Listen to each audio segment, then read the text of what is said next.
the transition, your move from going back to going down towards the ball. Most people get this wrong.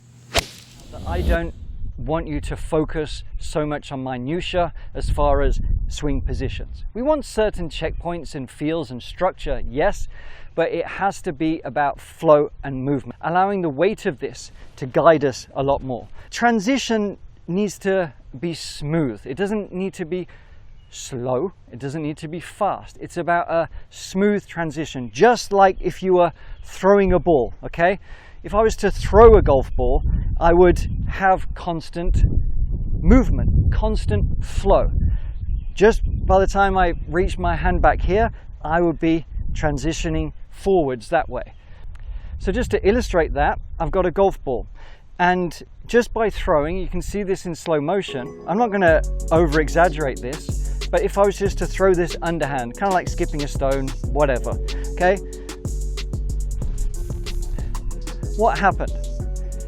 If you see closely, I drew the ball back, but before I kind of completed my take back, I was motioning forwards, okay? I was motioning forwards. It was always in motion. I didn't sort of stop. I didn't jerk it back down. There was a constant flow and clearing out the way. And the feeling that we always want to have is that constant flow and movement.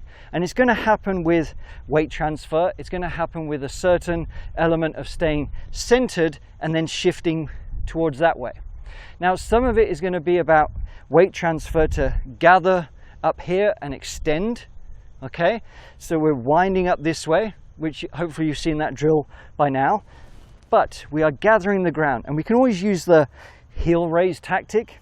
So as we complete our sort of backswing about halfway back, we can slam the heel down, and that's going to create a transition that gives us the power, okay? Now, it's not just about starting down before we complete the swing. We want to have general movements where the shoulders and the angle of attack is shifting forwards, okay? Because we're not going to start completely ahead of the ball this way, and we're not going to hit it there. I mean, you can do that, but it's going to be quite limiting, right? We are going to be starting here. So we want to have that dynamic transition. And a certain feel you can have whilst doing this is even just like across the chest in this manner, all right? So I make my backswing, but look at where my shoulder line is, right? It's pointing down towards there. I've got pressure in my front foot, and my alignment, this alignment rod, is pointing down past towards the ball, which means that my low point is going to be past here. But I'm going to extend through and straighten those arms there. That's the dynamic transition. It's that sort of surfing movement, okay? It's that surf. And that's what it feels like. It's back and surf into here and then pushing and clearing out the way.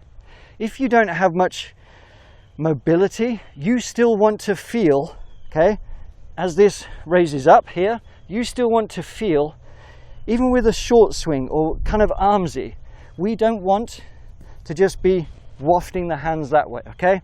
We want to still feel that the chest gets closer to the left knee, because from there we are preloaded and we can collect the ball, all right? That's going to give us that real compression and that sweet strike that feels effortless, because we're using our mass, but we're allowing the club to hinge and rehinge without any force or effort. Now, there is, an alternative, and I do want you to try it. And, Hideki Matsuyama did it with great success for quite a while, but he's actually reduced it.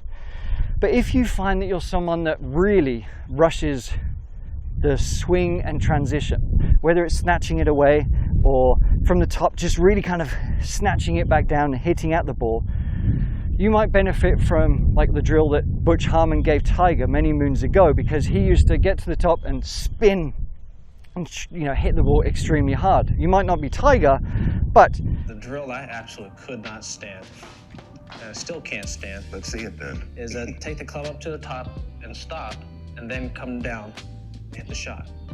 And this is a drill that he made me do for hours upon hours, and We're out there sweating, it's 100 degrees out here. You were sweating. We were both working pretty hard, but the thing is, it's just something I needed to do to feel where he wanted me to put it. And then from there, let the arms fall down in front of you. The whole key was to get the club position at the top where he just felt as he transferred his weight, his arms would fall down in front of him. But It's such a getting to the top of the swing and actually having a pause can be extremely beneficial for those of you who don't quite know what to do in transition. If you sort of get your turn up here and then you just throw your arms down, I want you to take your time and realize that pausing for like 1 to 2 seconds, then kind of making a little rehearsal here, okay, just to feel it, and then swing through, can really help the pattern and sequence of your golf swing. Because if you rush it and don't get the sequence right, you get the hands wafting through, and weak shots like flipping, stuff like that can happen. Push slices, just bad shots, or fat, whatever. So the pause, okay, can look something like this. All right, it can just be like a second or so, but it can really help your timing, just to slow that sort of rushing down. Okay, so you need to be the judge of what does your swing feel like to you.